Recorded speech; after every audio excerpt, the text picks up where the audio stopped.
दिक्कत नहीं है, आप सभी लोग एक बार सेशन को शेयर कर दीजिए अपने दोस्तों के पास। ओके, शेयर कर दीजिए।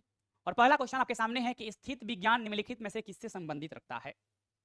यानी कि बात करेंगे अगर तो आपका स्थित विज्ञान यानी कि बात करें अगर तो स्टैटिक साइंस के बारे में बात करते हैं, तो स्टैटिक साइंस जो होता है इनमें से किससे आपका संबंध रखता है। पहला पहला बोल रहा है गतिमान स्थिति, कभी नहीं होने वाला है। स्टैटिक का मतलब the word static means what, the word static means rest.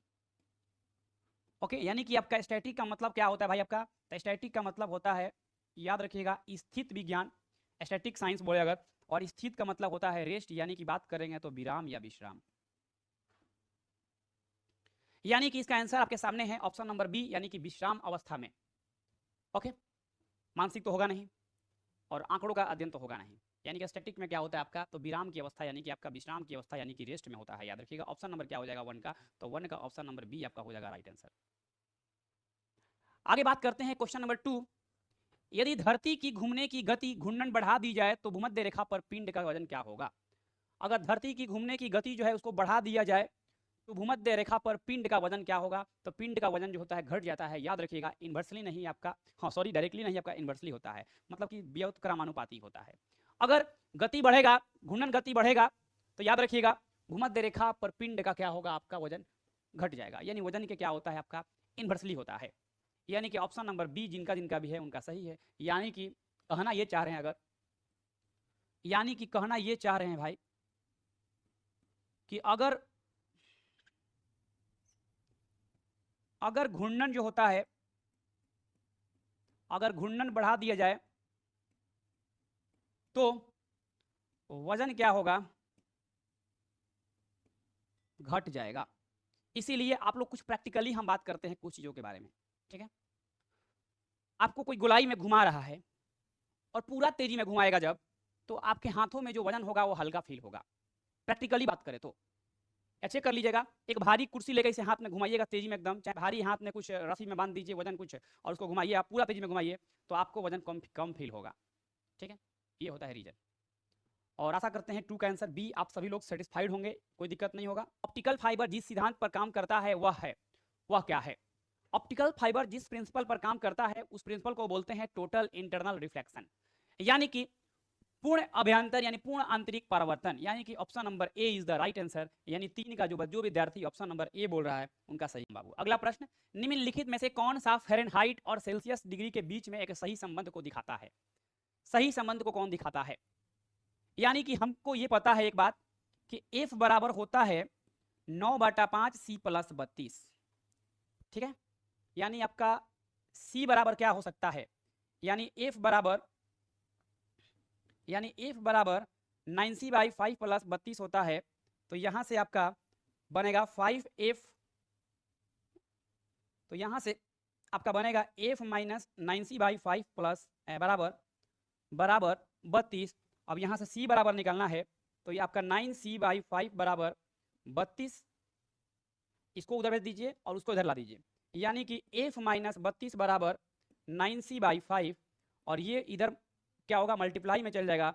यानी कहना क्या चाह रहे हैं सिंपल, तो ये हो गया आपका ऊपर 5 नीचे 9। यानी अगर 5/9 से अगर कंपेयर कर दे, अगर 5/9 यानी ऊपर हो गया 5 नीचे हो गया 9, 5/9 F - 32 बराबर होता है आपका C।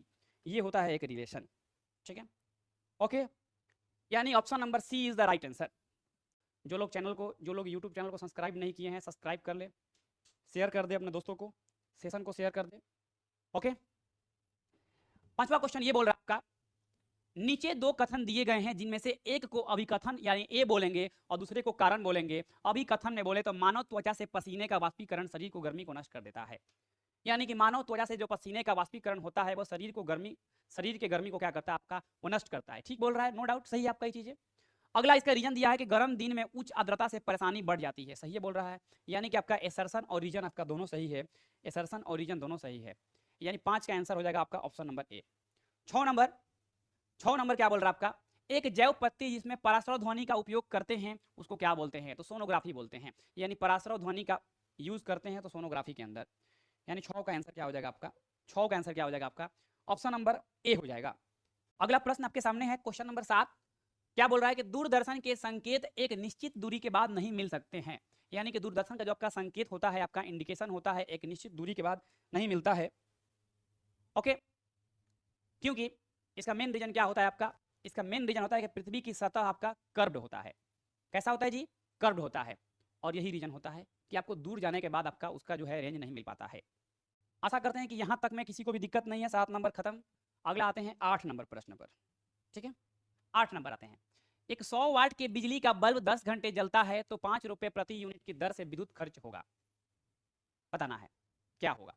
फॉर्मूला होता है E बराबर P गुना T। E बराबर P गुना T होता है। यानी कि बात करेंगे अगर तो 100 रुपया के दर से 100 गुना 10 यानी कि ये होता है आपका 1000 और 1000 किलोवाट आवर में होता है आपका 1 यूनिट। यानी कि हम सिंपल सा बात ये बोलना चाहते हैं कि तो 5 रुपया में कितना होगा, तो भाई 1 प्रति यूनिट बोल रहा ना जी, तो 1 रुपया में 1 तो 5 रुपये में कितना होगा आपका, तो 5 रुपये में हो जाएगा आपका 5 रुपया। अरे भाई 1 रुपया में 1 तो 5 रुपये में 5, क्या दिक्कत आ गया बताइए आप। चलिए, यानी कि ऑप्शन नंबर हो जाएगा ए।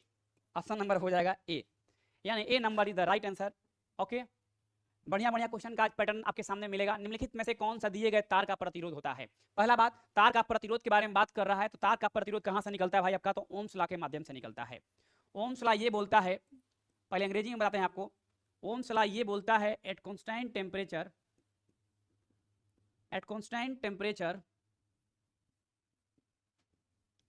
The current is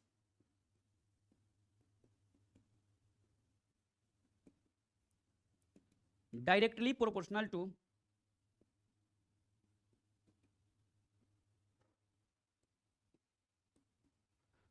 potential difference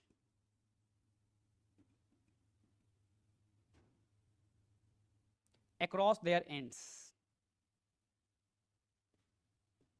ये रहा अंग्रेजी में। हिंदी में बोले तो यानी तापमान को नियत रख करके, तापमान को कांस्टेंट रख करके, ठीक है, जो करंट होता है यानी कि जो आपका आई होता है, करंट को आई से करते हैं डिनोट, डायरेक्टली होता है, समानुपात होता है पोटेंशियल डिफरेंस यानी विभवांतर का।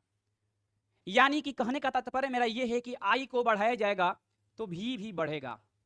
यानी कि तो भी डायरेक्टली होता है आई, जब ये आपका समानुपात का साइन को हटाया जाता है तो इसके बदले में आता है बाबू, याद रखिएगा, आर आता है और यहाँ से फॉर्मूला बनता है भी बराबर आई इंटू आर। तो आर का फॉर्मूला यहाँ से क्या बन जाएगा, आर बराबर बनेगा भी बटा में आई। यानी option number C is the right answer. Option number क्या हो जाएगा आपका, सी नंबर हो जाएगा। ओके, यानी आई को बोलते हैं करंट को, धारा को बोलते हैं, भी मतलब विभवांतर को बोलते हैं आपका, आर मतलब होता है रेजिस्टेंस और यही आर को बोलते हैं यहाँ पे याद रखिएगा ओम, और भी मतलब होता है वोल्टेज और करंट का होता है आपका याद रखिएगा आप लोग एम्पियर। क्या होता है बाबू, एम्पियर होता है। यानी कि ओम्स लॉ के माध्यम से बात करें अगर, तब बोलता है कि तापमान को नियत रखने के बाद जो धारा होता है, धारा की प्रवाह जो होता है वो विभवांतर का समानुपात होता है। यानी कि विभवांतर जब बढ़ेगा, वोल्टेज बढ़ेगा तो धारा का प्रवाह बढ़ेगा। नो डाउट यही सेम बात आपका यहाँ बोलता है। यानी कि ऑप्शन नंबर हो जाएगा सी, ऑप्शन नंबर सी। 10 नंबर का आंसर दीजिए आप लोग। कम वोल्टेज पर कार्य करने पर विद्युत मोटर प्रायः जल जाते हैं, इसका मुख्य रीजन क्या होता है। कम वोल्टेज पे काम करिएगा तो विद्युत मोटर क्या होते हैं, जल जाते हैं। और जलने का मेन रीजन क्या होता है, जल्दी से आप लोग कमेंट कर दीजिए। जलने का मेन रीजन क्या होता है, तो जलने का मेन रीजन होता है कि वे अधिक विद्युत धारा खींचते हैं जो वोल्टेज के प्रति लोमानुपात यानी कि इनवर्सली प्रोपोर्शनल होता है। यानी कि प्रति लोमानुपात कहीं कहीं लिखा रहता है, स्पेलिंग थोड़ा सा एरर हो गया है, टाइपिंग मिस्टेक बोलते हैं इसको, सिली मिस्टेक बोलिए टाइपिंग मिस्टेक में, ठीक है। इसको बोलते हैं व्युत क्रमानुपात, व्युत क्रमानुपात, व्युत क्रमानुपात, ठीक है। जब इन्वर्सली होता है तो इन्वर्सली का साइन क्या होता है, जैसे ये हो गया आपका भी डायरेक्टली हो गया आई, ठीक है। या अगर हम बोल दें कि F is equal to capital G, अच्छा यहाँ से एफ हो गया आपका, ये इन्वर्सली हो गया आपका डिस्टेंस का, ये इन्वर्सली का साइन होता है, माने उल्टा हो गया, रेसिप्रोकल के टर्म में हो गया, ये बढ़ेगा तो घटेगा। यानी कि ऑप्शन नंबर हो जाएगा ए, ठीक है।